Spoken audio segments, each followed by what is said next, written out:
उत्तर प्रदेश के मुख्यमंत्री योगी आदित्यनाथ का अपराध को लेकर सीधा हिसाब किताब है, सीधी पॉलिसी है, जीरो टॉलरेंस। बॉस मैं बर्दाश्त नहीं करता तो नहीं करता, ये उनका हिसाब है।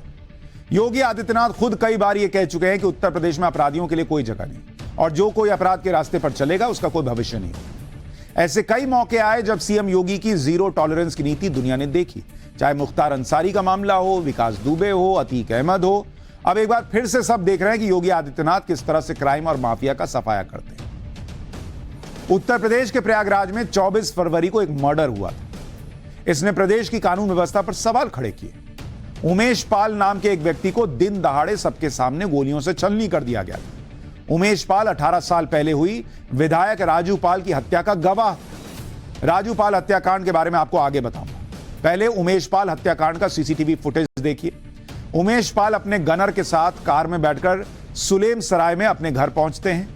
उमेश पाल कोर्ट में राजू पाल हत्याकांड की सुनवाई के बाद घर ले जा रहे थे। जैसे ही उमेश पाल अपनी कार से उतरते हैं, सफेद रंग की क्रेटा कार से आए हमलावर ताबड़तोड़ गोलियां बरसाने लगते हैं। इस हमले में उमेश पाल और एक सुरक्षाकर्मी बुरी तरह से घायल हो जाते हैं। उमेश पाल को अस्पताल ले जाया जाता है, जहां उनकी मौत हो जाती है। सीसीटीवी के आधार पर पुलिस ने आरोपियों की पहचान की तो पता चला कि एक आरोपी मोहम्मद असद है, जो माफिया अतीक अहमद का बेटा है। मोहम्मद असद ही सारे शूटर्स को लीड कर रहा था।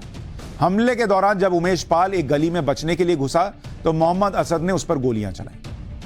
सीसीटीवी में दिख रहे इसी शख्स के बारे में कहा जा रहा कि यह अतीक अहमद का बेटा मोहम्मद असद है। पुलिस ने उमेश पाल हत्याकांड में केस दर्ज किया। उमेश पाल की पत्नी जयापाल ने अतीक अहमद, उसकी पत्नी शाइस्ता परवीन, अतीक के भाई अशरफ, अतीक के 2 बेटों और करीबी गुड्डू मुस्लिम और गुलाम समेत 9 लोगों के खिलाफ केस दर्ज करवाया।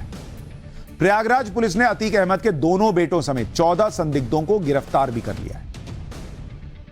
फिल्मी स्टाइल में हुए इस मर्डर की गूंज विधानसभा तक पहुंची। समाजवादी पार्टी ने योगी सरकार को घेरते हुए कानून व्यवस्था पर सवाल उठाए तो सीएम योगी ने उसका जवाब दिया। मुख्यमंत्री योगी आदित्यनाथ ने कहा कि जिस माफिया ने हमला किया है उसे मिट्टी में मिला दिया जाएगा।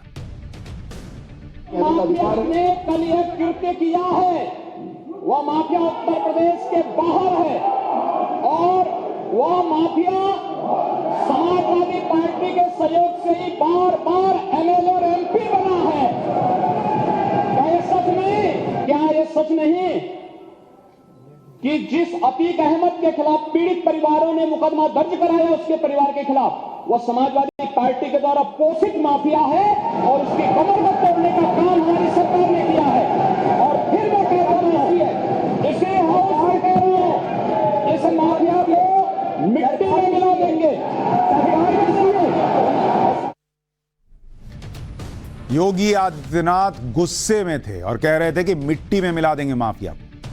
मुख्यमंत्री योगी आदित्यनाथ ने विधानसभा में माफिया को मिट्टी में मिलाने का बयान दिया और इधर UP police, STF, SOG Umesh Pal के आरोपियों के पीछे लग गए। यूपी एसटीएफ और प्रयागराज पुलिस की 10 टीमें आरोपियों की तलाश में जुटी हुई।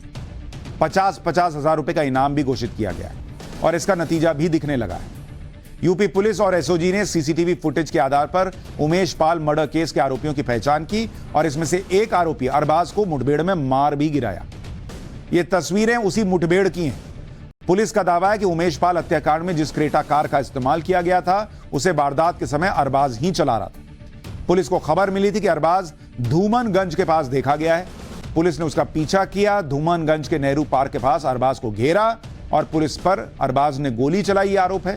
पुलिस की तरफ से जवाबी फायरिंग में अरबाज के सीने और पैर में गोली लगी, जिसके बाद उसे स्वरूप रानी अस्पताल में भर्ती कराया गया, जहां उसकी मौत हो गई।